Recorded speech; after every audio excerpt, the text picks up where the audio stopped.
हम्म, ठीक है। अपन 8th chapter start कर रहे हैं, ठीक है, जिसका नाम है development across the life span. ठीक है, डेवलपमेंटल साइकोलॉजी बेसिकली ये बोलती है कि इंसान कैसे लाइफ में ग्रो करता है। पहले उसका इन्फेंसी वाला टाइम पीरियड चल रहा होता है, ठीक है, फिर वो टॉडलर बनता है, फिर यंग अडल्ट, ठीक है, फिर अडल्टहुड, प्रॉपर अडल्टहुड। तो ऐसे ऐसे करके उसमें हर स्टेज में क्या क्या उसमें चेंजेस आते हैं, फिजिकली, इमोशनली, सोशली, कल्चरली, जो भी चेंजेस आते हैं, ठीक है, तो उसको अपन पढ़ते हैं लाइफ स्पैन डेवलपमेंट में। ठीक है, अब ह्यूमन डेवलपमेंट एक साइंटिफिक स्टडी है, ठीक है, of how people change over time. जब वो पैदा होते हैं उस मोमेंट से लेके जब तक वो मर जाते हैं तब तक, ठीक है, इवन कंसेप्शन से लेके मरने तक ह्यूमन डेवलपमेंट की स्टडी चलती रहती है। It includes physical, mental, emotional and social changes. ठीक है, अब सबसे पहले अपन डेवलपमेंटल साइकोलॉजी के रिसर्च मेथड्स देखते हैं। ठीक है, सबसे पहला अपन रिसर्च मेथड होता है अपना लॉन्गिट्यूडनल डिज़ाइन। किसी को पता है लॉन्गिट्यूडनल डिज़ाइन क्या होता है? नाम सुना सुना सा लग रहा है थोड़ा सा। मैम जो लंबे चलते हैं बहुत ज़्यादा, हाँ समय से चले आ रहे होते हैं। हाँ हाँ, तुम एक ग्रुप को, ठीक है, बहुत लंबे टाइम तक पढ़ रहे हो। ठीक है, for example studying a group of children when they are 5 years old, ठीक है, फिर 10 ईयर ओल्ड, फिर 15 ईयर्स ओल्ड। अब इसका एक और अच्छा एकदम सिंपल एग्जांपल दूँ तो अगर हैरी पॉटर 10 साल तक चली थी, पता है ना, जब मतलब वो छोटे से छोटे थे एकदम, ठीक है, और फिर डेथली हैलोज मूवी थी, लास्ट मूवी, तब तक उनको ही लिया गया था, किसी और को नहीं लिया गया था, तीनों चारों रोल्स में जिनके भी रोल थे। ठीक है, तो उनकी 10 साल चली, तो तुम उसको एक तरह से बोल सकते हो कि एक लॉन्गिट्यूडनल डिज़ाइन थी। ठीक है, अब इसका एडवांटेज क्या होता है, हमको रियल चेंजेस दिखते हैं उन लोगों में जैसे जैसे वो बड़े होते हैं। जैसे पहले 5 साल के थे, फिर 10 साल के हुए तो क्या चेंजेस आए, 15 साल के हुए तो क्या चेंजेस आए। ठीक है, more accurate for understanding how people actually develop. Disadvantages बहुत ज़्यादा टाइम कंज्यूम करता है, पैसा भी बहुत जाता है, आपको एफर्ट्स भी बहुत लगाने पड़ते हैं, और पीपल में ड्रॉप आउट, या फिर लोग ना थोड़े से बोर होने लग जाते हैं। ठीक है, तो इनका इंटरेस्ट ख़त्म होने लग जाता है। सेकंड आता है अपना क्रॉस सेक्शनल डिज़ाइन। इसमें you study people of different ages at the same time. अब मेरे को एक बात बताओ, ये अपना रिसर्च जो अपन करते हैं, गूगल फॉर्म फिल करते हैं साइकोलॉजी के कि प्लीज़ मेरा गूगल फॉर्म फिल कर दो, ये कर दो, वो कर दो, तो उसमें तुम एज ग्रुप ले रहे हो ना, कि 17 से मान लो 25 ईयर्स ओल्ड, या फिर 25 ईयर्स ओल्ड से लेके 50 ईयर्स ओल्ड। तो तुम मान लो 25 ईयर ओल्ड को पढ़ रहे हो, 30 ईयर ओल्ड को पढ़ रहे हो, 40 ईयर ओल्ड को पढ़ रहे हो, एक ही टाइम पे पढ़ रहे हो या नहीं कर रहे हो? रिसर्च के फॉर्म फिल कर रहे हैं ना, उसमें लिखा हुआ आता है। ठीक है, तो वो एक क्रॉस सेक्शनल डिज़ाइन होती है, आप एक ही टाइम पे बहुत सारे एज ग्रुप को पढ़ रहे हो। It is faster and cheaper than longitudinal. ठीक है, और इजीली मैनेज कर सकते हो आप इसको। ठीक है, अब इसमें एक एडवांटेज ये हो सकता है कि कोहोर्ट इफेक्ट आ सकता है। कोहोर्ट इफेक्ट क्या होता है? A cohort is a group of people born around the same time. जैसे कि आप 30 ईयर ओल्ड्स को कंपेयर कर रहे हो और 80 ईयर ओल्ड्स को कंपेयर कर रहे हो, उनके आईक्यू में डिफरेंस होगा, may be due to education और लाइफ एक्सपीरियंसेस। ठीक है, एज के हिसाब से नहीं बोल सकते, बट उनकी एजुकेशन कैसी रही है, लाइफ एक्सपीरियंसेस उनके कैसे रहे हैं, उसके हिसाब से भी उनमें डिफरेंस हो सकता है। एक सेकेंड, हाँ, अब क्रॉस सिक्वेंशियल देखो, सबसे पहले अपन ने पढ़ा लॉन्गिट्यूडनल, फिर क्रॉस सेक्शनल, अब क्रॉस सिक्वेंशियल, ये मिक्स होता है दोनों का, longitudinal plus cross sectional study का मिक्स होता है। ठीक है, मतलब कि you study different age groups at the same time, और फिर उसी को ही आप लंबे समय तक खींचते जा रहे हो। ठीक है, अब नेचर वर्सेस नर्चर का क्या कॉन्सेप्ट होता है इसमें? सुना है कभी नेचर वर्सेस नर्चर? नेचर क्या होता है और नर्चर क्या होता है? मैम इसके पहले वाला पॉइंट नहीं समझा, ठीक है, बताती हूँ। सीक्वेंशियल वाला। क्रॉस सिक्वेंशियल में आप लॉन्गिट्यूडनल भी करते हो, plus longitudinal plus cross sectional design भी, क्रॉस सेक्शनल स्टडी भी करते हो। आप डिफरेंट एज ग्रुप्स को पढ़ रहे हो, तो वो आपकी क्या हुई? Cross sectional design at the same time. ठीक है, और वो उस स्टडी को आप लंबे समय तक फॉलो कर रहे हो, लंबे समय तक ले जा रहे हो, पढ़ते जा रहे हो, तो वो कौन सी हुई? लॉन्गिट्यूडनल। इसमें लॉन्गिट्यूडनल के भी फीचर्स आ गए और क्रॉस सेक्शनल डिज़ाइन के भी फीचर्स आ गए। समझ आया? Yes ma'am, thank you. अब नेचर वर्सेस नर्चर क्या होता है? नेचर तो वो अपने जेनेटिक्स होते हैं, हेरिडिटी जो अपन के जीन्स के थ्रू मिलती है अपने पेरेंट्स से, ठीक है। जैसे कि a child may be naturally good at math because both parents are logical thinkers, या फिर दोनों मैथ्स में अच्छे हो सकते हैं, लॉजिकल रीजनिंग में अच्छे हो सकते हैं। नर्चर अपने आसपास का एनवायरनमेंट कैसा रहा है, ठीक है, अपने कैसे एक्सपीरियंसेस रहे हैं। For example a child might become good at music because their parents give them music lessons and encourage practice, ठीक है। हो सकता है कि नेचुरली उसमें इतना मतलब टैलेंट नहीं रहा हो, स्किल नहीं रही हो, ठीक है, बट उसके पेरेंट्स ने उसको एक प्रॉपर ऐसा एनवायरनमेंट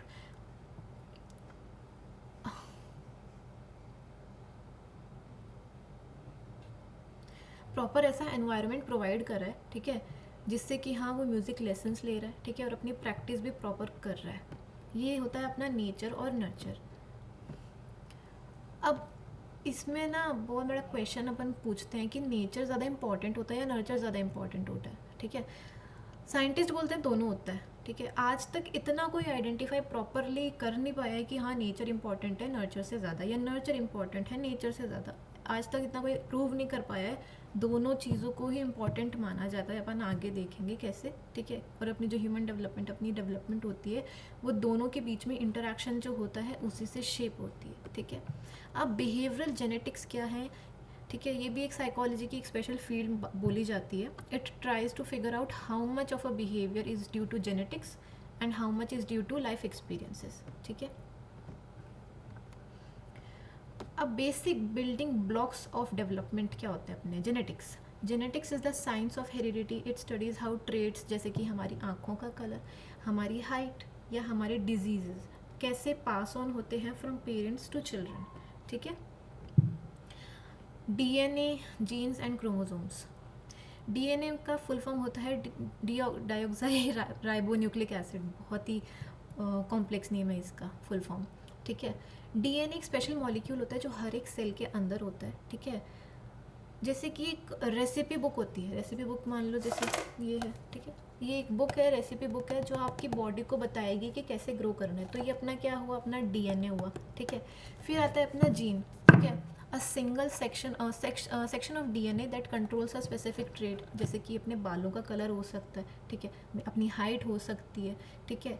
तो वो स्पेसिफिक ट्रेट को वो जीन कंट्रोल कर रहा है, ठीक है। अब जैसे कि ये रेसिपी बुक है, इसके अंदर एक सिंगल रेसिपी लिख रखी है, ड्राइंग को इग्नोर करो तुम, ठीक है। इसके अंदर एक सिंगल रेसिपी लिख रखी है, तो वो आपको बताएगी कि क्या कैसे कौन सी चीज़ होनी है। क्रोमोसोम अपने क्या होते हैं?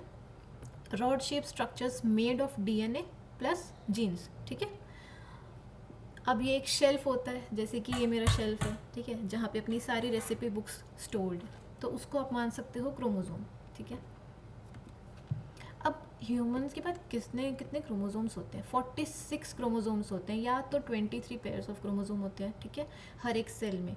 23 अपने आते हैं मदर्स के एग से, 23 आते हैं फादर के स्पर्म से, ठीक है। जो लास्ट पेयर होता है ना, 23rd पेयर, इसको सेक्स क्रोमोसोम बोलते हैं। जैसे कि XX मतलब कि फीमेल, और XY जो होता है वो होता है मेल, ठीक है। जो बाकी के 22 पेयर्स होते हैं वो ऑटोजोम्स होते हैं, वो मोस्टली अपने ट्रेट्स को कैरी करते हैं, जैसे इंटेलिजेंस, ठीक है, और हेयर कलर, ये सब। अब ट्रेट्स कैसे हम इनहेरिट करते हैं? देखो, each person gets 2 genes for each trait, ठीक है, एक पेरेंट से। डोमिनेंट जीन्स और रेसेसिव जीन्स की इसमें बात होती है। डोमिनेंट के नाम से समझो, ये एक स्ट्रॉन्ग जीन होता है, ठीक है, that will always show in the trait if it is present. Example, brown hair is dominant, ठीक है। If you get 1 brown hair gene and 1 blonde hair gene, ठीक है, तो अगर ब्राउन वाला थोड़ा ज़्यादा स्ट्रॉन्ग हुआ, डोमिनेंट हुआ, तो आपके बाल जो होंगे वो ब्राउन होंगे, ठीक है। फिर आता है recessive genes. It is a weaker gene that only shows up when there are 2 of them, ठीक है। एग्जाम्पल, जैसे कि जो ब्लॉन्ड हेयर है वो रेसेसिव है।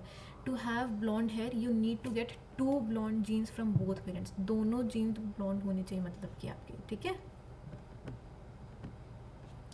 अब मिक्स ट्रेट्स क्या होते हैं? जैसे कि strawberry blonde hair. Some traits are controlled by many genes working together, जिनको हम बोलते हैं पॉलीजेनिक इनहेरिटेंस, ठीक है। एग्जाम्पल, जैसे कि एक जीन है ब्लॉन्ड हेयर का, ठीक है, और एक है रेड हेयर का। अब रिजल्ट क्या निकलेगा? स्ट्रॉबेरी ब्लॉन्ड, ठीक है। Also sometimes certain traits travel together, जैसे कि ब्लॉन्ड हेयर हो गया प्लस ब्लू आइज़, ठीक है, काफ़ी साथ में अपन को देखने को मिलते हैं, तो मिक्स ट्रेड्स भी हो सकते हैं अपने। अब डिसऑर्डर्स क्या क्या होते हैं?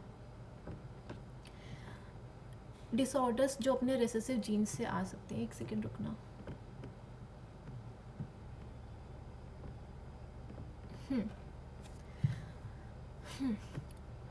You need two faulty recessive genes, one from each parent to get the disease, ठीक है। अगर आपको सिर्फ एक मिलता है तो यू आर द कैरियर, मतलब आपके पास डिजीज़ नहीं है बट पास ऑन हो सकती है आपसे। क्या क्या डिसऑर्डर्स हो सकते हैं? सिस्टिक फाइब्रोसिस, ठीक है, जो अपने क्या किसको अफेक्ट करेंगे? लंग्स, ठीक है, और डाइजेशन सिस्टम को, ठीक है, ब्रीदिंग में डाइजेशन में बहुत ज़्यादा प्रॉब्लम होगी। सिकल सेल अनेमिया, ये ब्लड को अफेक्ट करेगी, ठीक है। तो जो रेड ब्लड सेल्स होते हैं ना वो सिकल शेप के हो जाते हैं। सिकल पता है क्या होती है? वो लंबी लाइन बन जाती है, स्पेसिफिक मैसेज हीमोग्लोबिन का। हाँ, सलोमी क्या? सी टाइप वाला ना, नहीं, सिकल पूछ रही हूँ, सिकल शेप्ड क्या होता है? सिकल डंडा शेप का होता है, सिकल ऐसा हम्म, होता है, हाँ सिकल शेप का ही होता है वो। जो फार्मिंग में यूज होता है ना, हाँ वो हाँ हाँ एग्जैक्टली हाँ सी shape.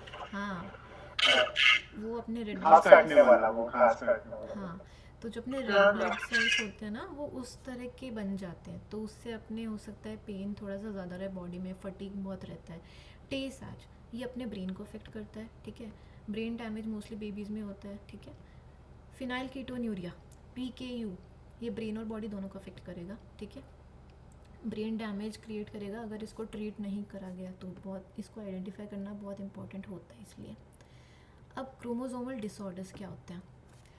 Sometimes something goes wrong when making sperm और एग सेल्स, ठीक है, तो ये डेवलपमेंटल प्रॉब्लम्स क्रिएट कर सकते हैं, जैसे कि डाउन सिंड्रोम के पेशेंट देखे किसी ने? हाँ देखिए। अब मुझे बताओ कि उनके क्या क्या फीचर्स तुमने ऐसे ऑब्जर्व करे कि जो अपने से अलग हैं थोड़े से, एक एक करके बताओ। एक एक करके राधिका बोलो। और मैंने कहा उनकी आंखें थोड़ी छोटी छोटी सी होती हैं और उनकी बॉडी हमसे थोड़ी अलग दिखती है। शॉर्ट हाइटेड होते हैं नॉर्मली।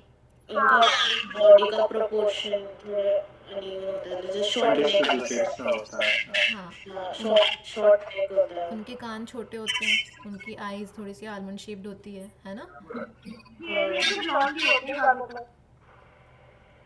हाँ, जॉ अच्छे से डिजाइन नहीं होती है हाँ, और मुंह शेप होता है उनका। हाँ, और उनका जो सर होता है वो भी थोड़ा सा बड़ा होता है।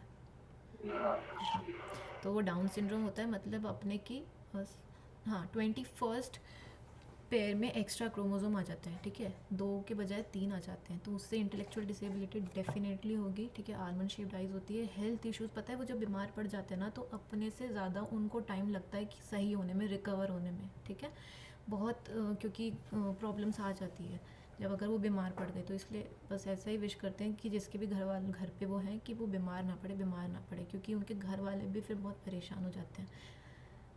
फिर आता है क्लाइनफेल्टर सिंड्रोम।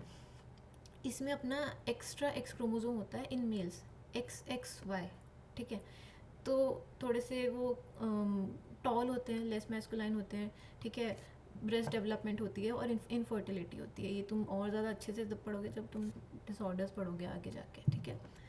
टर्नर सिंड्रोम, इसमें फीमेल्स में एक एक्स क्रोमोसोम मिस होता है, ठीक है, मिसिंग होता है।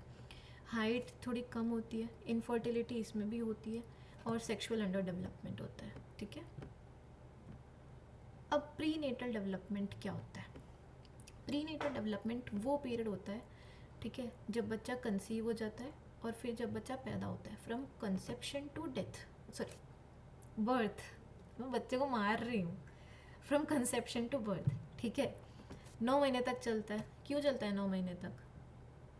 ये क्राइम है जो अभी आपने किया।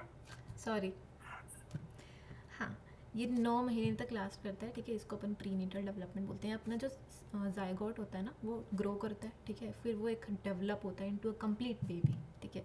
During this time many things like जो मम्मी की हेल्थ होती है, मम्मी के पास आसपास का एनवायरनमेंट होता है, दवाइयाँ जो वो ले रही हैं वो पॉजिटिवली और नेगेटिवली अफेक्ट कर सकती है बच्चे को, इसीलिए जो प्रेग्नेंट लेडीज़ होती हैं उनका इतना ध्यान रखा जाता है, ठीक है। अब फर्टिलाइजेशन कैसे होता है, मतलब कि अपनी ज़िंदगी की शुरुआत कैसे होती है, स्टेप बाय स्टेप प्रोसेस होता है, ठीक है।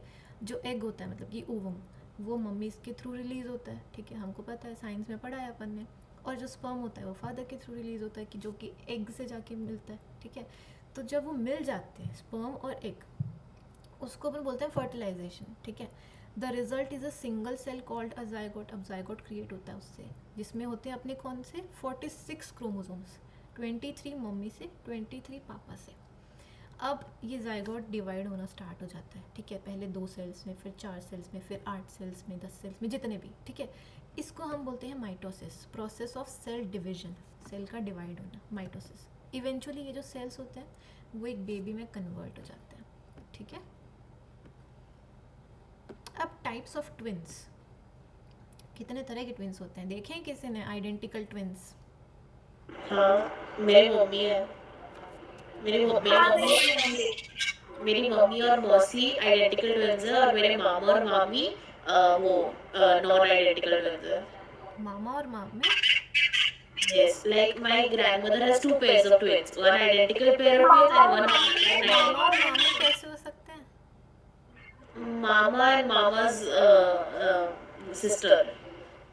क्या बोलते हैं, अंकल आंटी बोलते हैं सबको। मासी? मासी होती है, बहन मामी की वाइफ होती है।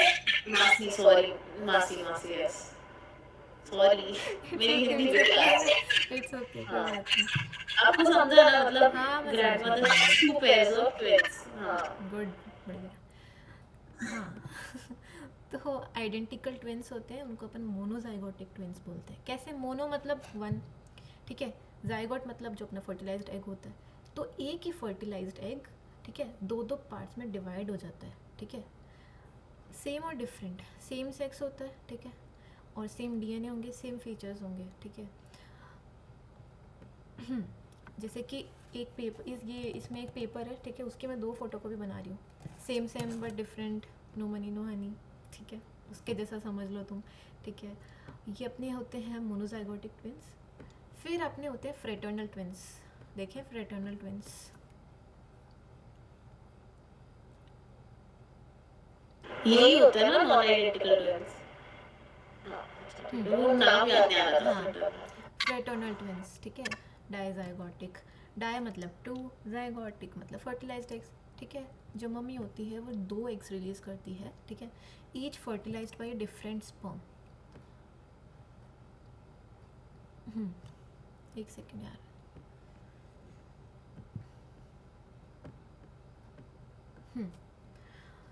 अब उनका जो सेक्स हो सकता है वो सेम भी हो सकता है, लड़की लड़की, लड़का लड़का भी हो सकता है, या फिर लड़की और लड़का भी हो सकता है, ठीक है। रेगुलर सिबलिंग्स की तरह दिखते हैं, जैसे कि मैं हूँ, मैं बड़ी हूँ, मेरा भाई छोटा है, तो वो हम सिबलिंग्स हैं, ठीक है, तो वो भी रेगुलर सिबलिंग्स की तरह दिखते हैं, ठीक है। अब मैम वैसे फ्रैटर्नल ट्विंस में दो स्पर्म कैसे इन्वॉल्व होते हैं? लाइक होते नहीं है ना फ्रैटर्नल में तो दो स्पर्म नहीं, इन्वॉल्व, वो बस जाइगोट डिस्ट्रीब्यूट जाइगोट, हो हाँ जाता है। जाइगोट डिस्ट्रीब्यूट होता है बस। अब when do fraternal twins happen more often? Fraternal twins कब ज़्यादा होते हैं? जो ओल्डर वुमेन होती है ना, they are more likely to have fraternal twins. More common in some ethnic groups, कुछ एथनिक और ट्राइबल ग्रुप्स होते हैं तो उनमें थोड़ा सा कॉमन हो सकता है ये। फर्टिलिटी ट्रीटमेंट जैसे कि आईवीएफ के थ्रू चांसेस बढ़ सकते हैं जिससे कि फ्रेटर्नल ट्विंस हो। ट्रिपलेट्स भी हो सकते हैं, जैसे कि अपन आई गेस बहुत सारी रील्स अपन ने देखी होंगी कि जिसमें ट्रिपलेट्स दिखते हैं अपन को, ठीक है, या फिर मतलब 4 बच्चे भी होते हैं, ठीक है, तो ये उनमें होते हैं। और फिर अपना ये आता आपने है, बॉडीगार्ड वाली लेडी का नहीं सुना था, उसने 9 बच्चों को जन्म ये दिया सुना था था एक मैंने। साथ। मैं देखते ही ऐसे हो गई यार, कैसे, भगवान से कम नहीं थी वो। Is it true? ये सच है? सच है, हाँ सच है, हुआ है ऐसा। मल्टीपल बर्थ, देख सबसे पहले आता है अपना प्री मैच्योर बर्थ, ठीक है। तो बच्चे जो होते हैं बहुत जल्दी पैदा हो जाते हैं, ठीक है। फिर जब पैदा होते हैं तो उनका जो वेट होता है वो बहुत कम होता है, ठीक है, अंडर वेट होते हैं, बहुत ज़्यादा स्पेशल केयर की ज़रूरत पड़ती है उनको। लॉन्ग टर्म डिसेबिलिटीज़ जैसे फिजिकल और मेंटल डेवलपमेंट इश्यूज़ भी हो सकते हैं उनको, ठीक है। और सेलेक्टिव टर्मिनेशन, जो डॉक्टर्स होते हैं ना वो बोलते हैं कि मतलब या तो आप इसकी जान बचा लो या उसकी जान बचा लो, ठीक है, इन दोनों में से या तो एक बच्चा बचेगा या वो दूसरा वाला बचेगा। और कभी कभी तो ऐसा भी तो होता है कि या तो सिर्फ माँ बचेगी या बच्चा बचेगा, तो मतलब अपन को चूज़ करना पड़ता है, हस्बैंड को, उसकी फैमिली को, किसी को भी चूज़ करना पड़ता है कि क्या करे, ठीक है, क्योंकि प्रोटेक्ट करना पड़ता है किसी ना किसी को। तो अब प्रीनेटल डेवलपमेंट की 3 स्टेजेस होती है, जर्मिनल पीरियड, एम्ब्रॉयनिक पीरियड और फीटल पीरियड, ठीक है। देखते हैं, सबसे पहला आता है जर्मिनल पीरियड, फर्स्ट 2 वीक्स, ठीक है, फर्टिलाइजेशन के जस्ट बाद स्टार्ट होता है, ठीक है। अब जो जायगोट है वो डिवाइड होना स्टार्ट हो जाता है, यूट्रस के तरफ ये ट्रैवल करता है, 1 हफ्ते की जर्नी होती है इसके करीब की, ठीक है। अब इसमें क्या होता है, अपना प्लेसेंटा होता है, ठीक है, an organ that gives nutrients to the baby, ठीक है, बच्चे तक अच्छे अच्छे न्यूट्रिएंट्स पहुंचाता है, सारा कूड़ा कचरा वेस्ट सब निकाल देता है, वो बच्चे तक नहीं पहुंचने देता। अम्बिलिकल कॉर्ड होता है, बच्चे के थ्रू बच्चे के साथ कनेक्टेड होता है, देखा है ना, जब बच्चा पैदा होता है तो उसकी कॉर्ड काटते हैं पहले, जो मम्मी के थ्रू हाँ। कनेक्टेड होती है ना। हम्म। अब देखो इसका फर्टिलाइजेशन, इसकी क्या ड्यूरेशन होती है, फ्रॉम फर्टिलाइजेशन टू 2 वीक्स, ठीक है। जैसे कि मान लो, इमेजिन करो तुम एक सीड प्लांट कर रहे हो, ठीक है, सबसे पहले तो ये छोटा सा बॉल होता है जायगोट, ठीक है, फिर ये धीरे धीरे धीरे धीरे ग्रो करता है, ठीक है, उसको अपन बोलते हैं यूट्रस वॉल के थ्रू ग्रो करता है ये इसको, ठीक है। फिर अपना आता है एम्ब्रॉयनिक पीरियड, वीक 2 से लेके वीक 8। अब जो बच्चा है उसको हम बोलते हैं एम्ब्रियो, ठीक है। जो बच्चे के ऑर्गन्स हैं, बॉडी पार्ट्स हैं ना, eyes, arms, heart, brain, legs, ये सब डेवलप होने स्टार्ट हो जाते हैं, ठीक है। जो बच्चा होता है वो सिर्फ 1 इंच का होता है by the end of this period, ठीक है। इसमें क्रिटिकल पीरियड, ये बहुत सेंसिटिव स्टेज होती है, अगर कुछ भी बुरा हो गया या बीमारी, कोई ड्रग्स ले लिए मम्मी ने, ठीक है, अल्कोहल कंज्यूम कर लिया, तो वो बच्चे के ऑर्गन डेवलपमेंट को बहुत जल्दी असर करेगा, बहुत जल्दी नुकसान पहुंचाएगा, ठीक है। जब शॉक वगैरह लगता है, मतलब किसी चीज का सदमा टाइप लग जाता है, तो इसी स्टेज में मिसकैरेज होता है सबसे ज्यादा। होता है। अब जैसे कि ये जो टेराटोजन्स है ना, इनको अपन बोलते हैं कि ये क्या क्या हार्मफुल इफेक्ट डाल सकते हैं, जैसे कि अल्कोहल हो गया, ठीक है। तो अल्कोहल अगर मम्मी पीती है, ठीक है, प्रेगनेंसी के टाइम, तो फीटल अल्कोहल सिंड्रोम, याद रखना ये थोड़ा सा इंपॉर्टेंट है, एग्जाम्स में आता है, फीटल अल्कोहल सिंड्रोम होने के चांसेस हो जाते हैं, ठीक है। तो इसमें बच्चे का जो सर होता है ना, वो थोड़ा सा छोटा होता है, जो चेहरे पे फीचर्स होते हैं उसमें भी बहुत ज़्यादा डिफॉर्मिटीज़ होती है, ब्रेन डैमेज भी होता है, ठीक है। स्मोक अगर करती है, ठीक है, तो बर्थ वेट कम होता है, प्री मेच्योर बर्थ होता है, जल्दी पैदा हो जाता है, लर्निंग और अटेंशन प्रॉब्लम्स आ सकती है, ठीक है। अगर radiation, This is both for the mother and father, no? If the father is smoking, then also, no? I guess father से कुछ नहीं होता फादर से इतना कुछ नहीं होता है, But I've heard कि हो सकता है, there are chances. चांसेस होते हैं, बट Yes. प्रेगनेंसी के दौरान ज़्यादा मम्मी से ये डिटरमाइन करते हैं। हाँ, प्रेगनेंसी के टाइम नहीं होते, वो कंसीव के टाइम के लिए हाँ, होता है। कंसेप्शन के टाइम जो भी सब कुछ होता है, और फिर जब प्रेगनेंसी में वो कैसे डील करती है उससे थोड़ा ज़्यादा डिटरमाइन करा जा सकता है। अगर फादर को थोड़ी से पहले से प्रॉब्लम हो, वो पहले से स्मोकिंग अल्कोहल करे, तो फिर उस टाइम थोड़ा कंसिडर करना चाहिए, बट अभी तो मोस्टली मम्मी के दौरान ही होता है ये सब। फिर रेडिएशन, ठीक है, और फिर वायरस जैसे कि रुबेला हो सकता है, तो इसमें बच्चे को सुनाई नहीं देगा, ठीक है, वो ब्लाइंड पैदा हो सकता है, हार्ट में कुछ प्रॉब्लम हो सकती है जैसे कि छेद होना दिल में, ठीक है, और अपने ब्रेन के डेवलपमेंट में भी प्रॉब्लम हो सकती है। फिर आता है फीटल पीरियड, ठीक है, 8th वीक से लेके प्रॉपर बर्थ तक। अब बेबी को बोला जाता है फीटस, ठीक है।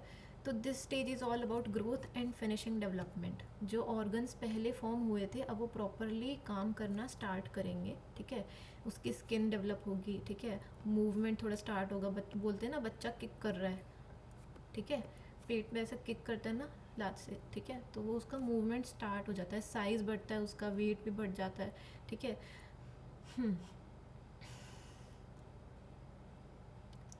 ये पूरी फुल टर्म प्रेगनेंसी होती है जो अपनी 38 से लेके 40 वीक्स तक होती है। अगर जो बच्चा होता है ही और she is born before 38 weeks, तो उसको हम प्री टर्म कहते हैं, ठीक है।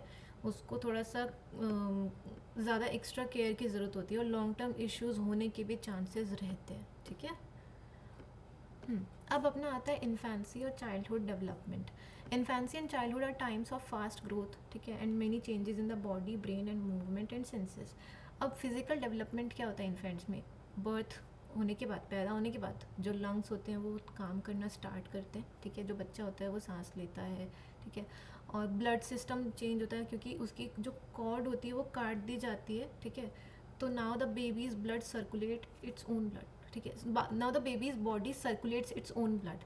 अब जो बॉडी का टेम्परेचर होता है, baby now controls its own temperature using body fat, ठीक है। पहले तो सब पेट में हो रहा था, ठीक है, सब कुछ करा जा रहा था। अब बच्चा बाहर आ गया तो अब उसकी खुद की बॉडी को सब कुछ करना पड़ेगा, ठीक है। Digestion, digestive system takes time to adjust, so babies lose a little weight in the first week. ऐसा कभी देखा है कि जब बच्चा पैदा हुआ तो बहुत हेल्दी और मतलब वेट थोड़ा ज़्यादा ही था उसका, बढ़िया था, ठीक है। फिर कुछ टाइम बाद, कुछ हफ्ते बाद थोड़ा सा मतलब वेट कम होने लग गया, पतला पतला सा होने लग गया। तो देखा है कहीं?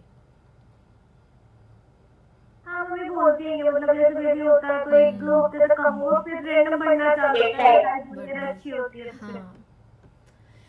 फिर आता है अपना ब्रेन डेवलपमेंट कैसा होता है, ठीक है। जब बच्चा पैदा होता है ना तो उसके ब्रेन में कम से कम 100 बिलियन न्यूरॉन्स होते हैं, ठीक है, ब्रेन सेल्स होते हैं। तो ब्रेन बहुत जल्दी ग्रो करता है बच्चों में, ठीक है। न्यू कनेक्शंस फॉर्म, ठीक है। डेंड्राइट्स और साइनेप्सेस जो होते हैं वो और बढ़ने लग जाते हैं, ठीक है। और जो अनयूज्ड ब्रेन सेल्स होते हैं ना उनको रिमूव कर दिया जाता है ताकि एक्टिव वंस के लिए, यूजफुल वंस के लिए स्पेस बने रहे, ठीक है। अब रिफ्लेक्सेस क्या होते हैं? अपने ऑटोमेटिक मूवमेंट्स होते हैं। Babies are born with natural reflexes to help them survive, ठीक है। ये जो अपने होते हैं वो इनवॉलेंट्री एक्शंस होते हैं। बच्चा यहाँ आके सीख नहीं रहा, उसके पास ऑलरेडी वो थे। Rooting reflex, baby turns toward touch on cheek, ठीक है।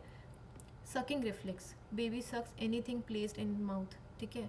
Moro reflex, baby flings arms out when startled, ठीक है। बच्चे को तुम ऐसे डरा दो तो बच्चा ऐसे हो जाएगा, ठीक है। Grasping reflex, baby holds on two finger when placed in hand. अब बच्चा इतना कस के आपकी उंगली पकड़ेगा, मतलब इतना टाइटली कि वो छोड़ेगा ही नहीं। होता है ना ऐसा, अपन एक उंगली से दे देते हैं फिर वो अंगूठे में ऐसे पूरा पकड़ लेता है, देखा है, ठीक है। तो उसका रिफ्लेक्स होता है। फिर stepping reflex, baby moves feet as if walking when held upright, ठीक है। ऐसे बच्चा पैर नहीं हिलाता रहता जब उसको ऐसे गोदी में ले लेते हैं, ठीक है, या फिर उसको ऐसे उठा लेते हैं तो हिलाता रहता है।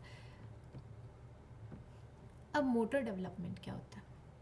Babies grow from being still to crawling, standing and walking. कैसे कैसे कब कब ग्रो होता है? सर को थोड़ा सा उठाना, लिफ्ट करना 1-2 महीने के अराउंड हो जाता है। फिर गुलाटी मारना, थोड़ा सा रोल करना, ठीक है। गुलाटी तो नहीं मार सकते, इसको ऐसा नहीं बोल सकते, बट हाँ रोल करना, टॉस एंड टर्न करना, ठीक है। उसको वो हो जाता है 4 से 6 महीने तक। बैठना 6 से 7 महीने तक वो बैठ जाता है। क्रॉल करना कब सीखता है? 7 से 8 महीने तक। सपोर्ट के साथ खड़ा होना कैसे सीखता है, कब सीखता है? 9 महीने का जब वो हो जाता है। अब खुद अकेले चलना 12 से 18 महीने के बीच में वो चलना स्टार्ट कर देता है, ठीक है।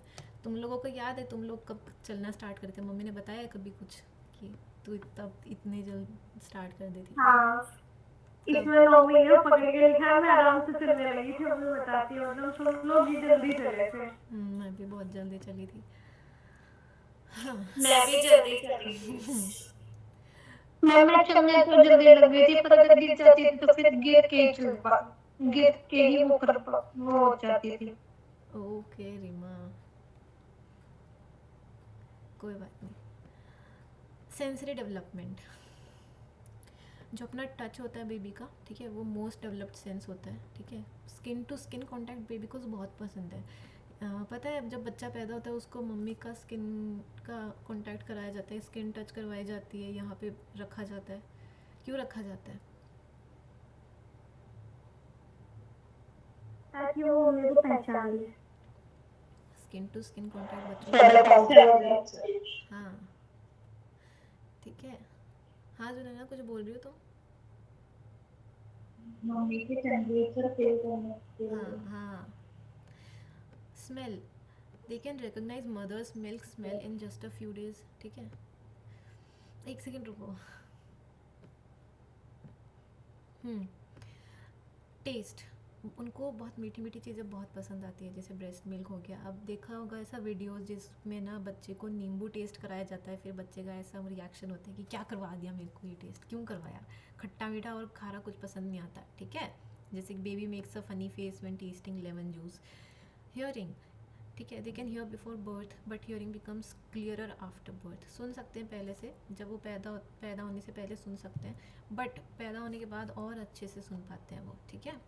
हाई पिच्ड वॉइसेस उनको पसंद आती है, जैसे कि मम्मी की हो गई, ठीक है, दादी की हो गई, नानी की हो गई, ठीक है. और लो पिच्ड वॉइसेस जैसे कि पापा की.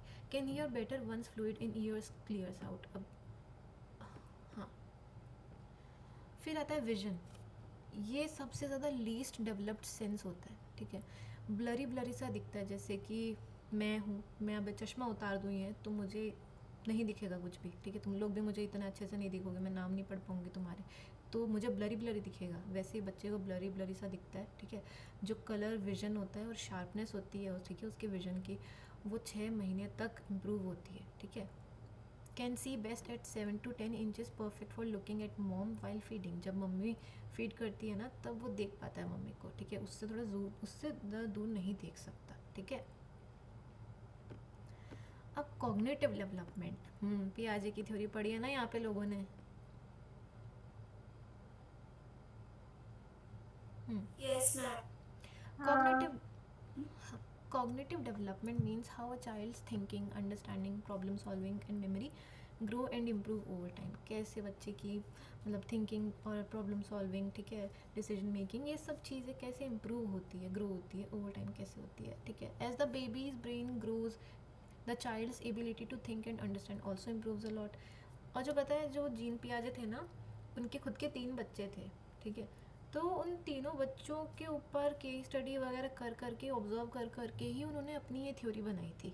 तो बेसिकली ये जो थ्योरी है उनके तीनों बच्चों के ऊपर बेस्ड है. ठीक है. Jean Piaget's theory of cognitive development बहुत इंपॉर्टेंट थ्योरी है ये. पियाजे ने बोला था कि children are not little adults. उनकी ना थिंकिंग अडल्ट थिंकिंग से बहुत ज़्यादा अलग होती है. ही believe children learn by building schemas. Schema क्या होते हैं?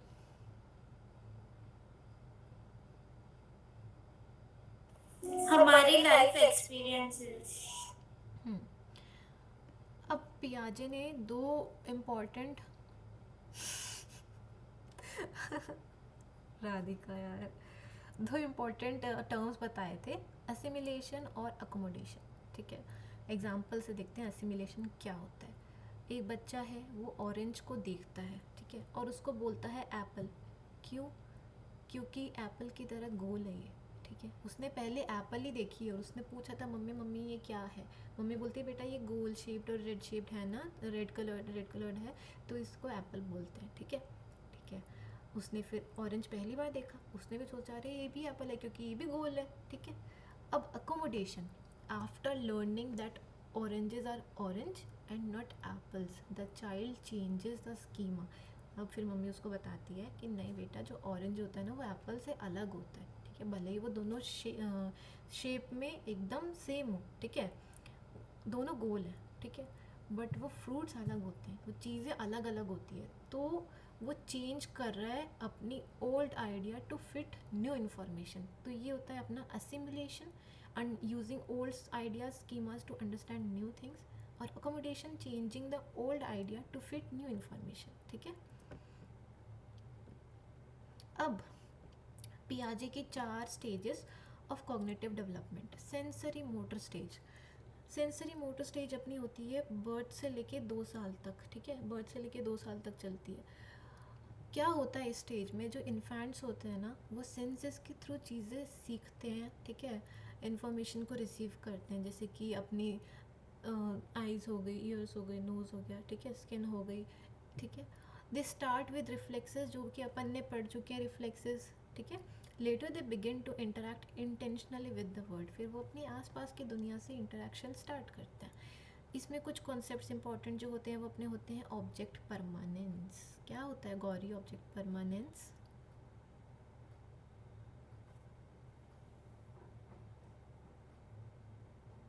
गौरी क्या होता है ऑब्जेक्ट परमानेंस?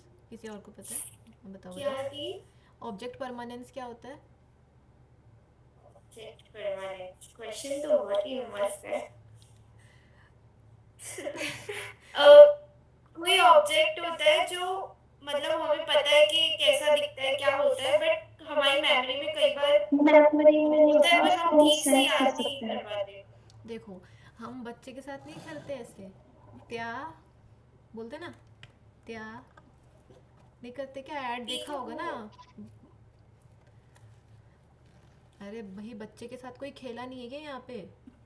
नहीं मैं खेलने वाला वाला हाँ पीकाबू वाला गेम। हाँ, त्या त्या खेलने नहीं में करते क्या? बहुत या मेरे साथ ही हुए त्या त्या त्या त्या नहीं क्या? मतलब हर एक जगह पे ना हम अलग अलग बोलते हैं, जैसे आपके पे त्या, हमारे पे जात बोलते हैं। हाँ, मतलब वही, ये ठीक है। तो जैसे मेरे को हाँ त्या हाँ बोलते जी हैं, हाँ ठीक है। जी तो जी। इसमें क्या होता है कि हाँ, बच्चे को पता है कि जो मम्मी है वो हाँ हाथों के पीछे है, ठीक है। वो इतना बेवकूफ़ नहीं होता कि अरे मम्मी खो गई, मम्मी कहाँ गई। उसको पता है कि हाँ, मम्मी इधर हाथ हटाएगी और फिर मम्मी दिख जाएगी, ये हाथ हटाएगी और मम्मी दिख जाएगी, ठीक है। तो ऑब्जेक्ट परमानेंस इसमें डेवलप होने लग जाता है, knowing something still exists even when we can't see it, ठीक है। सिम्बॉलिक थॉट क्या होते हैं? यूजिंग वर्ड्स और सिम्बल्स टू रिप्रेजेंट थिंग्स, जैसे कि saying mama even when mother is not in the room. इसमें एक और इम्पोर्टेंट होता है, नहीं ठीक है, यही है। अब सेकेंड आता है अपना प्री ऑपरेशनल स्टेज, 2 से लेके 7 साल तक। इसमें बच्चे की थोड़ी सी लैंग्वेज डेवलप होती है, रैपिडली डेवलप होती है, ठीक है। इमेजिनेशन और प्रेटेंड प्ले जो होता है वो स्ट्रॉन्ग बन जाता है, ठीक है। और सिम्बल्स का यूज़ करते हैं बट फिर भी अभी लॉजिकली नहीं सोच पाते, ठीक है। इसमें कुछ लिमिटेशंस होती है, याद रखना। ईगोसेंट्रिज्म, वो दूसरे इंसान के पर्सपेक्टिव से नहीं देख पाएंगे चीज़ें, उनको अपनी चीज़ें ही सही लगेगी कि नहीं नहीं मम्मी आप गलत बोल रहे हो, मेरे को तो ये सिखाया है टीचर ने, तो इसी तरीके से होगा, आपको कुछ नहीं आता, आप तो पढ़े ही नहीं हो, मेरे को ही पता है, ठीक है। एनिमिज्म, अब मेरे से एक बुक गिर गई, ठीक है, नॉन लिविंग थिंग है ये, पर फिर भी मैं उसको सॉरी बोलूँगी, sorry sorry sorry sorry sorry sorry sorry sorry, क्योंकि मेरे को लगता है नॉन लिविंग थिंग्स में भी फीलिंग्स होती है, मैं ऐसा मानती हूँ। हालांकि सॉरी अपन अभी भी बोलते हैं, दीदी सॉरी। हाँ ये बोलो। तो नहीं, ये तो अभी भी हो रहा है हाँ, क्या? मैं वही, मतलब मैं 7 साल का हूँ। नहीं ये अभी भी होता है, बट अपन ऐसा तो नहीं भाई, अपन को पहले पता नहीं था कि नॉन लिविंग थिंग्स में, ओके, नॉन लिविंग थिंग्स में फीलिंग्स नहीं होती भाई। कुर्सी में, अब ये कुर्सी है, ये मैं इसके टकरा जाऊँ, सच में लगी मैं इसके टकरा जाऊँ, ठीक है, तो मैं इसको सॉरी बोलूँगी क्या अभी कि sorry sorry sorry sorry sorry? अगर मान लो मैं बोल भी दूँ तो मैं सीरियसली नहीं बोल रही ना कि अरे सॉरी भाई तेरे को लग गया, सॉरी सॉरी तेरी फीलिंग्स हर्ट हो गई। पहले मुझे नहीं पता था कि हाँ उसमें फीलिंग्स होती है नहीं होती, बच्ची थी मैं तब, ठीक है। पर बड़े होके पता लग जाता है कि कोई बात नहीं भाई, भिड़ गए तो भिड़ गए, क्या हो गया, अब तो सच में मेरे ही लगी ना, इसको मेरे को सॉरी बोलना चाहिए, बट मैं इसको सॉरी बोल रही हूँ कि सॉरी भाई, सॉरी सॉरी सॉरी। बुक की बात अलग है, ये विद्या होती है, अपने ये थोड़े संस्कार होते हैं, ठीक है। तो अगर ये गिर जाए या इस पे पैर लग जाए तो अपन सच में ऐसे माथा टेकते हैं, सॉरी बोलते हैं, ठीक है। फिर आता है सेंट्रेशन, focusing on only one part of a situation. अब मेरे को ये बताओ कि जैसे कि एक छोटा ग्लास है, छोटा और थोड़ा सा मोटा, और एक बड़ा ग्लास है पतला सा, उसमें जूस डाल दिया गया है, तो तुम लोग क्या बोलोगे कि किस में ज़्यादा जूस है या दोनों में बराबर है?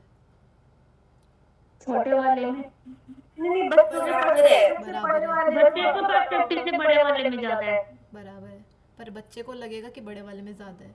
Thinking a tall glass has more juice than a short wide one, क्योंकि वो लंबा है, क्योंकि वो बड़ा है, ठीक है।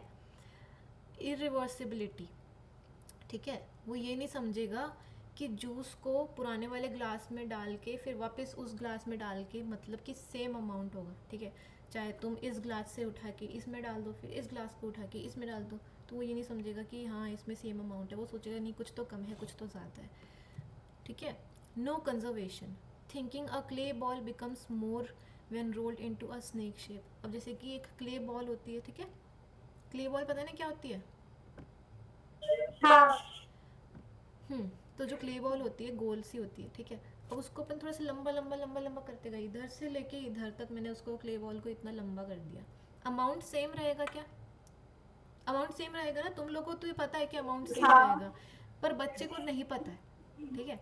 बच्चे को नहीं पता है कि हाँ उसमें अमाउंट सेम रहेगा नहीं रहेगा, उसको लगेगा कि इतना लंबा कर दिया तो मतलब कि क्ले ज़्यादा बढ़ गया, ठीक है। यहाँ से लेके मैंने एक लंबी सी लाइन बना दी, स्नेक के जैसे शेप बना दी, तो मतलब कि क्ले का जो अमाउंट आया था वो क्ले ज़्यादा हो गया, ठीक है, तो उसको ये लगेगा।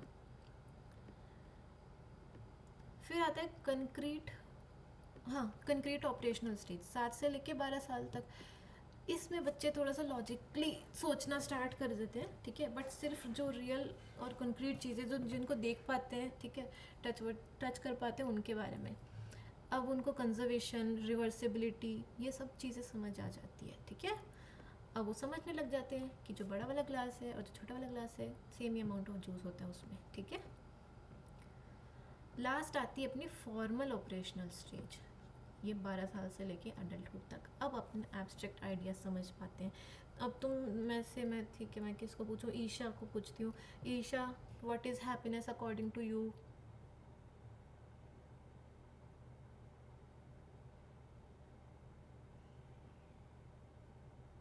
कोई और बता दो, तुम्हारे लिए हैप्पीनेस क्या है, क्या मायने रखती है?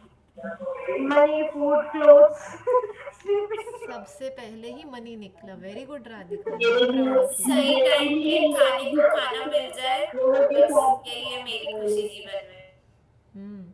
पीस, सोशल गैदरिंग, बिल्कुल ठीक है। अब तुम लोग बता पा रहे हो, और तुम लोग, मैं बोलूँ कि हाइपोथेटिकल सिचुएशन क्रिएट करो, कोई करो, कर सकते हो ना, ठीक है। इमेजिन कर सकते हो चीज़ें अच्छे से, कोई Yes. सिचुएशन क्रिएट कर सकते हो, क्वेश्चंस क्रिएट कर सकते हो, हाइपोथेसिस वगैरह सब बना सकते हो, रोटी कपड़ा मकान बेसिक ठीक है। तो तुम लोग ये कर सकते हो। तो अब बच्चे भी इस स्टेज में आके ये सब चीज़ें कर सकते हैं, ठीक है। What if the world had no money, ये सब वो सोचने लग जाएंगे। Would there be fewer wars if women rule the world, क्या अगर सिर्फ वुमेन जो दुनिया को रूल करे तो अगर उसमें लड़ाइयाँ कम हो, झगड़े कम हो, ठीक है। But some adult never reach this stage fully, they may use practical thinking instead, ऐसा भी होता है। अब वाइगॉट्स्की की थ्योरी आती है, वाइगॉट्स्की थ्योरी ऑफ कॉग्निटिव डेवलपमेंट। लेव वाइगॉट्स्की कौन थे? वो एक रशियन साइकोलॉजिस्ट थे, ठीक है, जिन्होंने पढ़ा था कि बच्चे कैसे समझते हैं, चीज़ें लर्न करते हैं, सोचते हैं। He believe that learning happens best through interaction with other people, ठीक है। अनलाइक पियाजे, he focused on social interaction, social interaction पे पूरा फोकस था उनका, कि मतलब learning from adults and smarter children, जो अपने जिनको अपन ऐसा रोल मॉडल मानते हैं, ठीक है, अरे दीदी, सीनियर भैया, ठीक है, उनसे सीखो, उनसे बात करो, उनसे इंटरेक्ट करो। अब इसमें इनके कॉन्सेप्ट्स हैं जैसे कि सोशल इंटरैक्शन हेल्प्स लर्निंग। जब बच्चे होते हैं, वो जो बच्चे होते हैं वो जल्दी सीखते हैं और अच्छे तरीके से सीखते हैं जब वो बात करते हैं, दूसरों से इंटरेक्ट करते हैं, ठीक है। For example, a child learns to tie shoes faster when a parent shows and explains it than if the child tries alone. मम्मी सिर्फ बोल के चली गई कि बेटा आज तो शूज़ की लेसेस खुद बांध, चली गई, ठीक है। इतने दिन तो मम्मी बांध रही थी, बट अब मम्मी चली गई, तो हो सकता है कि यार बच्चे ने उस टाइम पहले ध्यान नहीं दिया हो, ठीक है, बट अब उस पर खुद पे जब बात आई है तो वो नहीं कर पा रहा। इससे बेटर क्या कर सकती थी मम्मी? या तो पापा को भेज सकती थी या खुद कर सकती थी, ठीक है। उसको दिखा सकती थी कि देख ऐसे शूज़ ले, फिर वो लेगा शूज़, ठीक है, फिर वो लेस बांधेगा कि ऐसे कर वैसे कर, यहाँ से डाल उसके डाल, तो तब वो सीखेगा अच्छे से। वाइगॉट्स्की ये बोलना चाहते थे। इसमें एक कॉन्सेप्ट होता है स्कैफोल्डिंग, ठीक है। स्कैफोल्डिंग का मतलब होता है गिविंग सपोर्ट एट फर्स्ट, फिर slowly reducing it as the child learns. जैसे कि एक टीचर है, ठीक है, वो एक बच्चे की हेल्प करती है to read a story by sounding out words. अब मैं तुम लोगों को मान लो कि स्टोरी सुना रही हूँ, मैं बोलूँगी ऐसे, जैसे भी जो यहाँ पे लिखता है मैं बोल देती हूँ, for every dark night there is a brighter day, ठीक है। एंड एक्सप्लेनिंग मीनिंग्स, मैं तुम्हें अभी इसका मीनिंग भी बताऊंगी कि हाँ इस वर्ड का क्या मीनिंग है।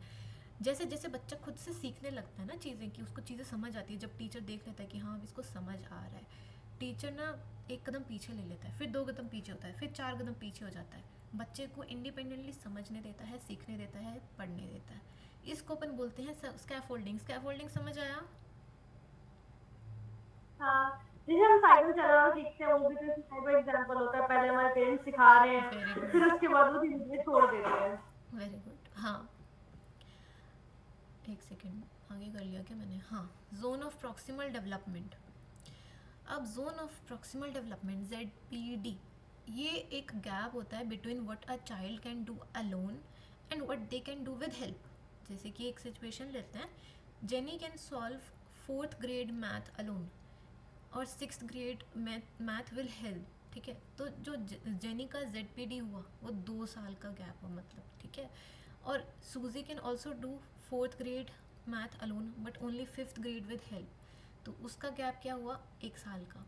बेसिकली ZPD का मतलब ये होता है कि क्या है, बच्चा एक चीज़ अकेले क्या कर सकता है, कितने अच्छे से कर पाता है, और जब उसको थोड़ा सा सपोर्ट मिले, हेल्प मिले, ठीक है, तब वो कितने अच्छे से कर पाता है। जैसे कि तुम हो, अगर तुम गेट की तैयारी या नेट की तैयारी थोड़ा खुद से कर रहे, ठीक है, फिर तुमने नेट या गेट और नेट दिया, ठीक है, फिर तुम अपना जो है परफॉर्मेंस को इवेलुएट करे जा रहे हो, अच्छा नहीं जा रहा, किसी की हेल्प लेनी पड़ेगी। फिर तुम अपनी सीनियर की हेल्प लेते हो जिनका जो नेट है क्लियर हो रखा है, ठीक है, फिर तुम उनसे कोचिंग लेते हो, तुम उनके साथ पढ़ते हो 6 महीने तक, 8 महीने तक पढ़ते हो, फिर तुम एग्ज़ाम देते हो वापस, फिर तुम अपना परफॉर्मेंस देखते हो कि यार ठीक है अब बढ़िया है, हेल्प के साथ तो अच्छा हुआ है मेरा, ठीक है।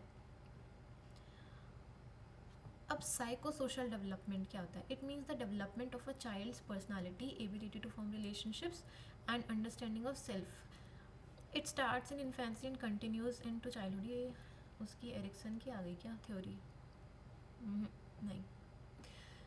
इसमें सबसे पहला होता है टेम्परामेंट। टेम्परामेंट क्या होता है, सुना है कभी? पर्सनालिटी के चैप्टर्स पढ़े हो तो टेम्परामेंट पढ़ा होगा।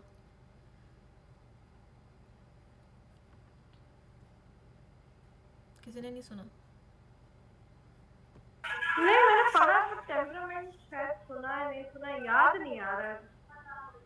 कोई बात नहीं। ये एक नेचुरल वे होता है जिस तरीके से बेबी जो होता है, बच्चा जो होता है, वो बिहेव करता है इमोशनली और physically.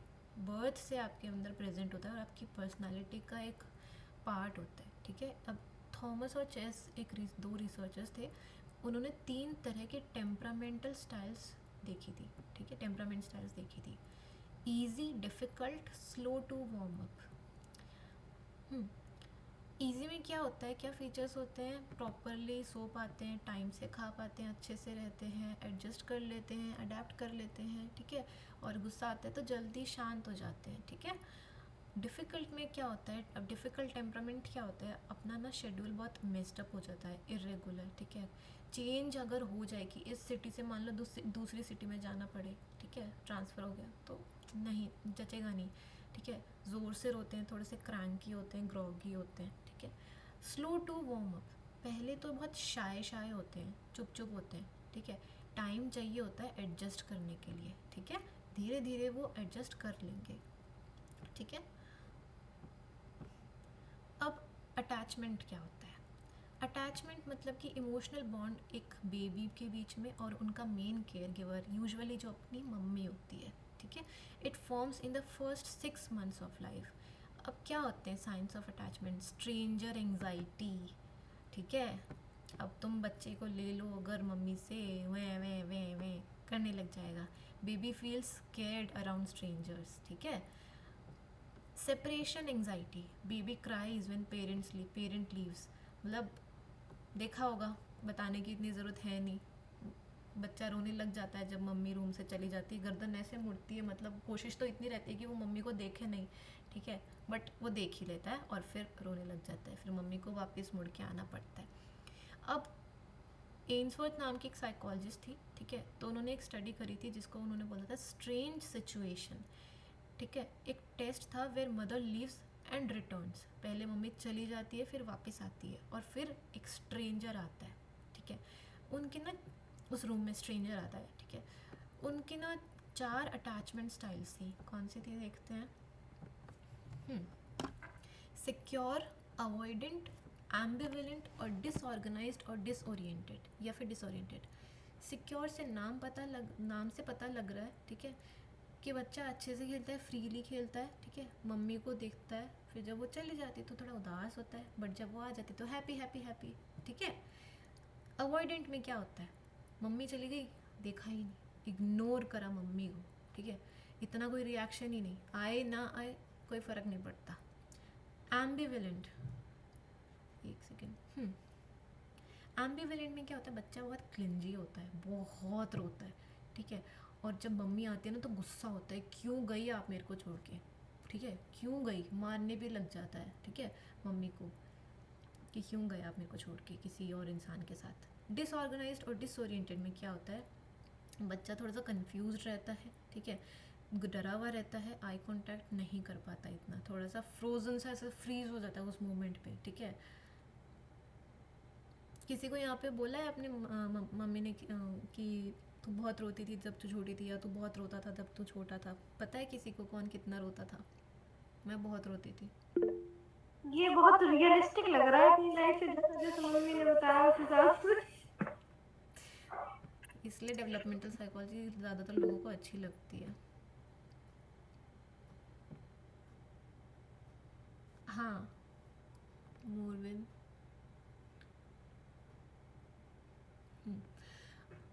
Mother's behaviour linked to attachment. Attachment types सबसे पहले आता है सिक्योर। मम्मी का क्या बिहेवियर होता है इसमें? सिक्योर में मम्मी जो होती है वो बहुत लविंग होती है, केयरिंग होती है और बहुत अच्छे से रिस्पॉन्ड करती है। अवॉइडेंट में क्या होता है? मम्मी बहुत कोल्डली बिहेव करती है, रिस्पॉन्ड अच्छे से नहीं करती, निगलेक्ट करती है बच्चे को। एम्बिवेलेंट में इनकंसिस्टेंट होती है, ठीक है, बच्चे की नीड्स को समझ नहीं पा रही कि आखिर मेरा बच्चा चाहता क्या है, ठीक है। डिसऑर्गेनाइज्ड में भी जो मम्मी होती है वो थोड़ी सी अब्यूजिव होती है और निगलेक्टफुल होती है, ठीक है। ये स्लाइड और बार, हाँ। Other factors affecting attachment. Babies temperament matters. अब कोई मतलब कि ऐसा बच्चा है जो बहुत रोता है, ठीक है, या बहुत मूड ख़राब जिसका रह रहा है, इरिटेटेड बच्चा, उसको थोड़ा सा कंफर्टेबल फील करवाना बहुत मुश्किल हो सकता है। So the mother might feel stressed और अवॉइड इंटरेक्शन, ठीक है।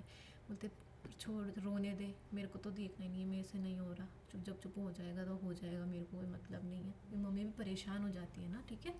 अब जो एम्सवर्थ की स्टडी है उसके क्या प्रोज एंड कॉन्स हैं, ठीक है, दूसरी रिसर्चेस भी हो रखी थी इसके बाद, तो उनके तरफ से भी काफ़ी सपोर्ट मिला था। क्रिटिसाइज़ करा गया था फॉर बीइंग आर्टिफिशियल, क्योंकि उनके लैब में स्टडी करी गई थी उनके, ठीक है, उनके लैब में ही ये स्टडी हुई थी, कोई घर पे नेचुरल सेटिंग में स्टडी नहीं हुई थी, ठीक है। अब influences on attachment style. Day care. Many parents worry about day care hurting attachment. देखते हैं, जैसे कि एक रिसर्च हो रखी थी, जे बेल्स्की ने कर रखी थी। अब जो डे केयर है जिनकी बहुत हाई क्वालिटी अच्छी मतलब है कि वो बच्चों का अच्छे से ध्यान रखते हैं, ठीक है, सारी नीड्स को फुलफ़िल करते हैं, ठीक है, तो डेवलपमेंट के लिए बहुत अच्छी होती है, स्पेशली मेंटल डेवलपमेंट के लिए, ठीक है। बट जो पॉजिटिव पेरेंटिंग होती है घर पे वो थोड़ी सी ज़्यादा इंपॉर्टेंट होती है, ताकि बच्चे को थोड़ा सा अटैच्ड फील हो। अब कल्चरल डिफरेंसेस क्या होता है पेरेंटिंग में? यूएसए में अगर अपन देखें तो मोस्टली जो पेरेंट्स होते हैं they wait for baby to ask for help, ठीक है। जापान में जैसे कि parents try to understand babies needs before they cry. अब हु एम आई? भूपेन हाथी नहीं आगे चलना चाह रहा है मतलब। सेल्फ कॉन्सेप्ट का डेवलपमेंट। हाँ, एक सेकेंड रुको।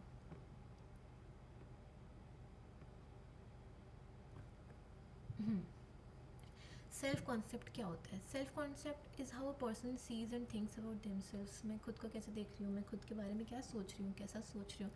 इट इंक्लूड थिंग्स लाइक मैं एक लड़की हूँ, लड़का हूँ, या फिर मेरे कर्ली बाल हैं, ठीक है, या फिर मैं बहुत फ़नी हूँ, मैं बहुत बोरिंग पर्सन हूँ, मेरे से बात ही मत करो यार, मैं तो ऐसी हूँ, मेरे को तो शर्म आती है, मैं बहुत काइंड हूँ, मैं एक गिवर हूँ, ठीक है, मैं हमेशा लोगों के लिए करती रहती हूँ, या मैं इस स्कूल का हिस्सा हूँ, मैं इस कॉलेज में पढ़ती हूँ, ठीक है। इन्फेंट्स में क्या होता है? At birth babies do not know they are separate from the world, ठीक है, they see everything as one big thing, इतनी नॉलेज नहीं होती पहले, ठीक है। अब एक टेस्ट हुआ था, मिरर टेस्ट जिसको बोला गया था, सेल्फ अवेयरनेस को टेस्ट करने के लिए, एग्जामिन करने के लिए। एक रेड डॉट या लिपस्टिक बच्चे के नाक पे प्लेस करी गई थी, लगाई गई थी, ठीक है। अब जो बच्चा है उसको मिरर के सामने, कांच के सामने रखा था, ठीक है। क्या रिजल्ट आया? जो 6 से 12 साल के बच्चे थे ना, बेबी टचेस और लुक्स बिहाइंड द मिरर, उनको ऐसा लग रहा था कोई दूसरा बच्चा खड़ा है जिसके नाक पे ये है, ठीक है। कांच में देखते ही उनको लगा कोई दूसरा बच्चा खड़ा है, ठीक है। 15 से 18 महीने के जो बच्चे थे, बेबी टचेस ओन नोज़ कि अरे ये तो मैं हूँ, ठीक है, मम्मा मम्मा ये तो मैं हूँ, ठीक है। तो ये डिफरेंस देखा गया था। अब जैसे जैसे बच्चा बड़ा होता है ना, तो सेल्फ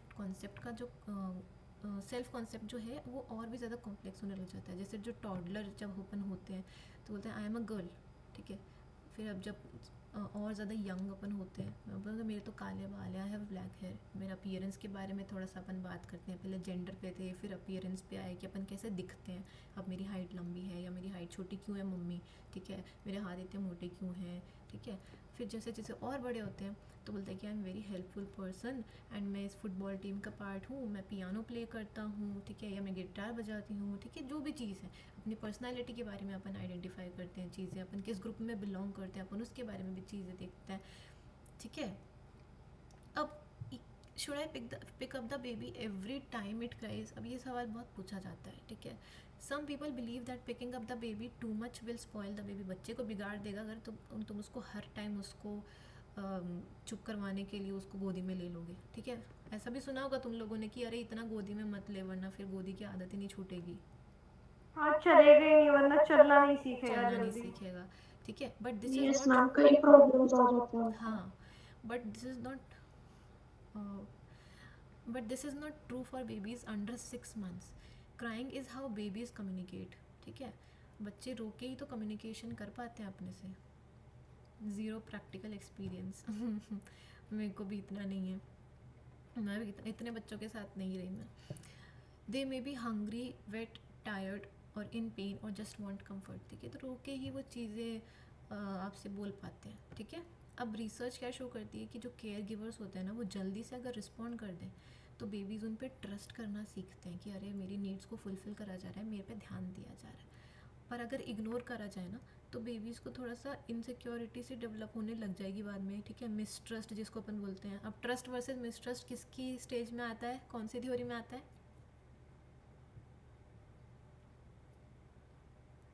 किस शायद एरिक्सन था वो। हाँ, एरिक एरिक्सन, फर्स्ट स्टेज। अरे आई गई, बताओ। एरिक एरिक्सन की theory, psycho social development. Erikson बोलते थे कि जो हमारी पर्सनालिटी है वो 8 स्टेजेस में डेवलप होती है, बर्थ से लेके ओल्ड एज तक, ठीक है। हर एक स्टेज पे अपन एक क्राइसिस जो कि अपन फेस करते हैं, ठीक है। बचपन में कुछ और प्रॉब्लम फेस करी, अब कुछ और कर रहे हैं। टीनेज में थे तब कुछ और करते थे जिसको अपन अब याद करते हैं तो बड़ा क्रिंज सा फील होता है कि छे उस टाइम मैं इस बात पे रोती थी, उस टाइम मैं इस बात पे रोता था, ठीक है।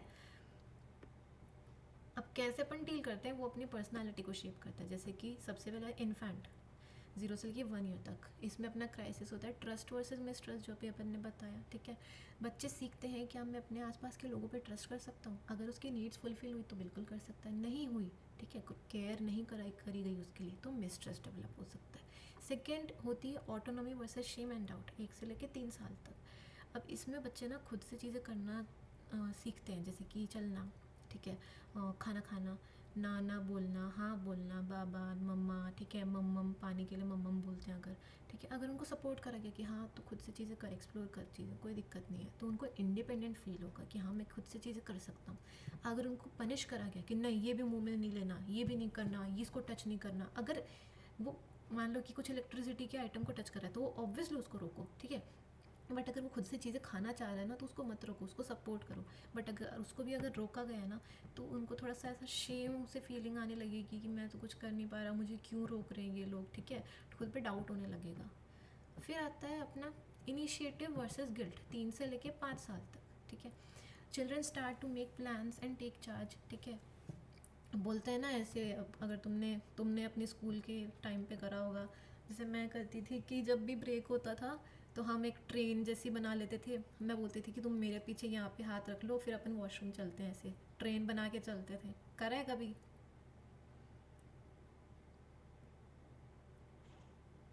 कभी स्कूल में किया था।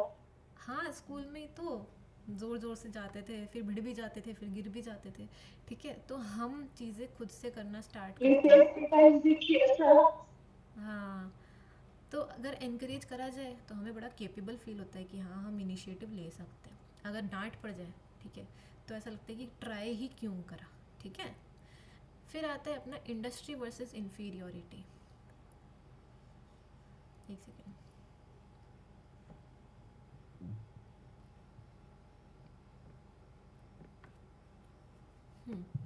Industry versus inferiority. अब बच्चे ना खुद को कंपेयर करते हैं स्कूल में दूसरों से, ठीक है। जैसे कि एक बच्चा है who gets praise for writing well, will feel proud, बहुत अच्छे से लिखा है, अच्छी इन राइटिंग, ठीक है, तो उसकी तारीफ़ करेगी तो उसको बहुत बड़ा प्राउड फील हो रहा है, ठीक है। One who is always told they are bad at reading may feel not good enough, ठीक है। तो खुद को दूसरों से कंपेयर करेंगे यार कि यार ये इसमें अच्छा है, मैं अच्छी क्यों नहीं हूँ, ठीक है। अगर उनको बहुत ज़्यादा क्रिटिसाइज़ करा गया, ठीक है, ऐसा लगे कि मुझे तो बहुत ज़्यादा क्रिटिसिज्म मिल रहा है, मुझे बहुत बुरी बुरी चीज़ें सुनने को मिल रही है, तो उनको बहुत इन्फीरियर फील होगा, ठीक है। हाँ, फिर जो 5th 6th 7th 8th stage है वो है, 5th स्टेज सबसे इम्पॉर्टेंट होती है इसमें, आइडेंटिटी वर्सेस रोल कन्फ्यूजन, कि मैं कौन हूँ, मुझे आगे जाके क्या करना है, ठीक है, मेरी लाइफ का गोल क्या है, मैं क्यों इस दुनिया में आया हूँ, ठीक है, मेरे को सबसे अलग कैसे हूँ मैं, ठीक है। अपने वैल्यूज़ गोल्स अपन फॉर्म करते हैं, ठीक है। फिर अपना आता है 6th अर्ली अडल्टहुड, जिसमें अपन हैं अभी 20s 30s, ठीक है। तो इसमें अपना मेन फोकस होता है अपना इंटीमेसी वर्सेस आइसोलेशन। या तो अपन प्रॉपर रिलेशनशिप्स ढूंढते हैं, जैसे कि या तो वो प्रॉपर फ्रेंडशिप वाली रिलेशन तुम बोल सकते हो, या फिर मतलब कि बॉयफ्रेंड और गर्लफ्रेंड पार्टनर वाली रिलेशनशिप तुम बोल सकते हो। अपन चाहते हैं कि अपने साथ कोई हो, अपनी कोई बात सुने, ठीक है, इमोशनली सपोर्ट करे। अगर मिल जाए तो वेल एंड गुड है, नहीं मिले तो फिर या तो आप बिल्कुल ही नहीं ढूंढते, आपको फिर कोई चाहिए ही नहीं होता, क्योंकि आपने इतने धोखे खा लिए होते हैं ना, तो आपको बस एकदम लोनलीनेस फील होती है, फिर भी आप किसी को अप्रोच नहीं करना चाहते, ठीक है। मिडिल अडल्टहुड में आता है अपना जनरेटिविटी वर्सेस स्टेग्नेशन, ठीक है। अब इसमें होता है कि अपन अपनी फैमिली को प्रॉपर तरीके से प्रोवाइड करें चीज़ें, क्योंकि ये 40s और 50s की एज में होता है, ठीक है।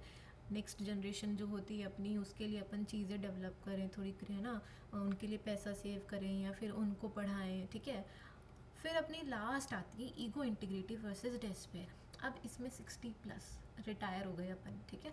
फिर इसमें अपन ना लाइफ में पीछे मुड़ के देखते हैं कि अपन ने क्या क्या चीज़ें कर रखी है, ठीक है। अगर हमें ऐसा लगा, एक सेकेंड रुकना,